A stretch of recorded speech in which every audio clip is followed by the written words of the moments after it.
आप सभी को मेरा नमस्कार। तो दोस्तों, आज हम आपके लिए इस वीडियो में रविवार के व्रत में सुनी जाने वाली सूरज भगवान की कहानी लेकर आए हैं। तो प्रेम से बोलिए सूरज भगवान की जय हो। दोस्तों, एक समय की बात है, एक गांव में एक माँ और बेटी रहती थी। माँ गाय चराने जाती थी। सूरज रोटे का रविवार आया। माँ ने बेटी से कहा, बेटी आज तेरे व मेरे लिए 2 रोट बना लेना। मैं गाय चरा कर आती हूँ, फिर तू और मैं दोनों पूजा करेंगे। बेटी ने माँ के निमित्त 1 रोट तैयार किया। इतने में सूरज भगवान जोगी का वेश धारण कर आए और बोले कि माई भिक्षा दे दो। बेटी ने कहा, मेरा रोट अभी सीखा नहीं। तो जोगी महाराज ने कहा, तो फिर मैं जाता हूँ।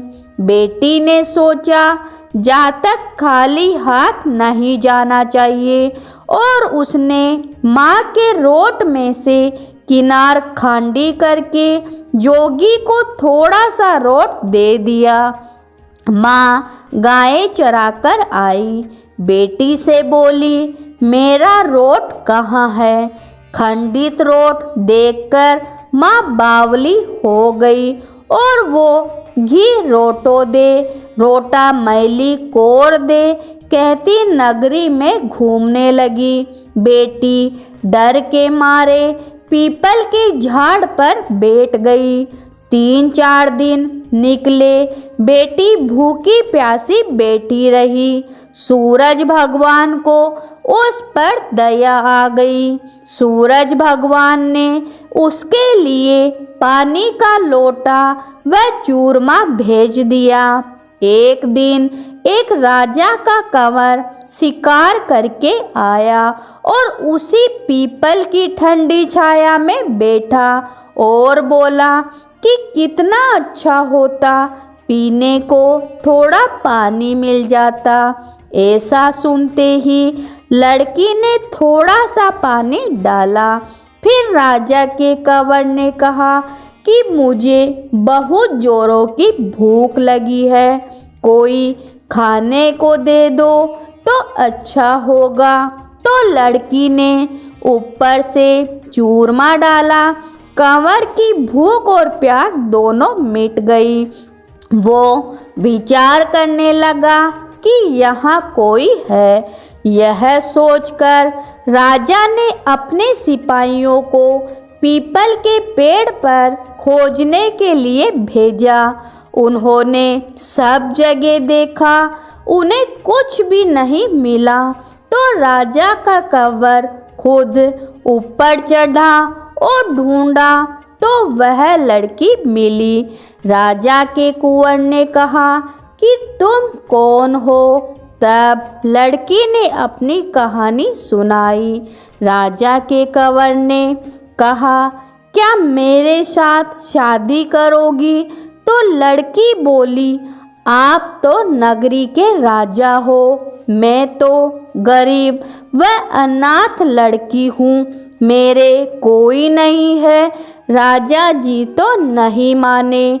गाजे बाजे के साथ उस कन्या से पीपल के नीचे ब्याह कर घर गए। बहुत दिन बीते। एक दिन माँ घूमती घूमती महल के बाहर पहुँच गई और आवाज़ें देने लगी कि घी रोटो दे, घी रोटा मैली कोर दे। बेटी छत पर खड़ी देख रही थी।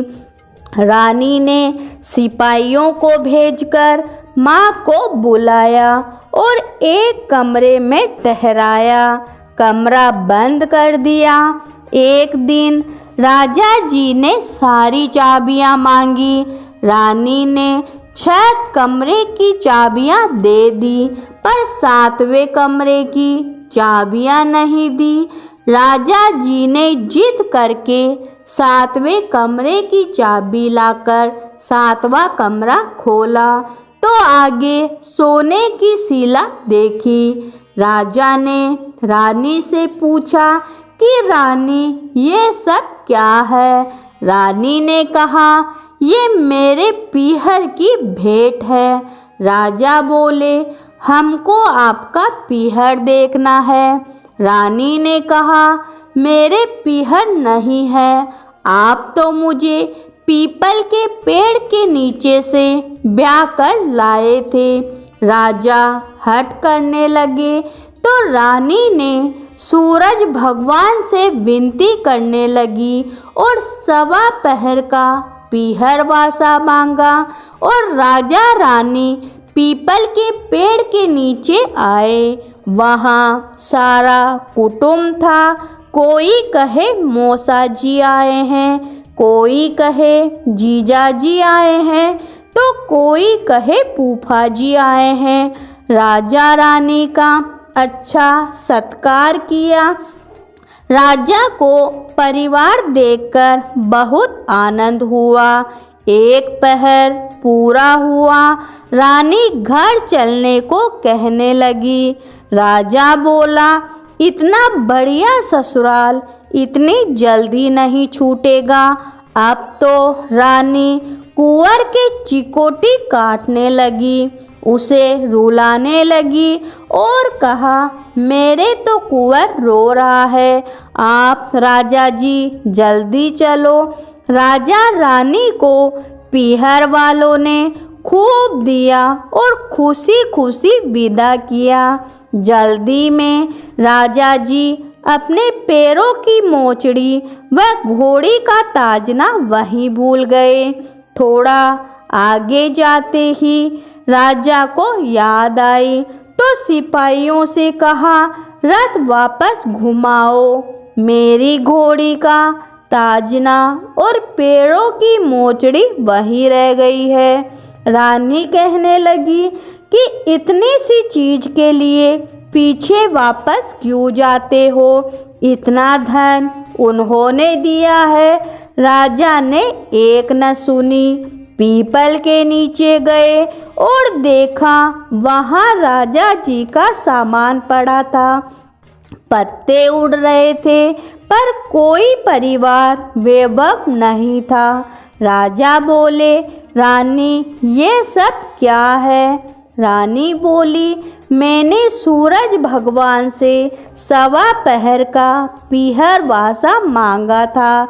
मेरी तो एक ही माँ है जिसका रोठा खंडित होने से वो पागल हो गई। घूमते घूमते महल के नीचे आई तो मैंने उसे बुलाकर कमरे में बंद कर दिया। उसकी सोने की शिला हो गई। इतना सुनते ही राजा ने नगर में ढिंडोरा पिटवाया कि हर रविवार को पीहर वासे के लिए सूरज भगवान का व्रत करना चाहिए। हे सूरज भगवान, जैसे आपने रानी पर प्रसन्न होकर उसे 1.25 पहर का पीहर वासा दिया, वैसे आप कहानी सुनने वाले, व्रत करने वाले, आपकी पूजा पाठ करने वाले सब पर अपनी कृपा बनाए रखना, सभी की मनोकामनाएं पूरी करना। तो प्रेम से बोलिए सूरज भगवान की जय हो।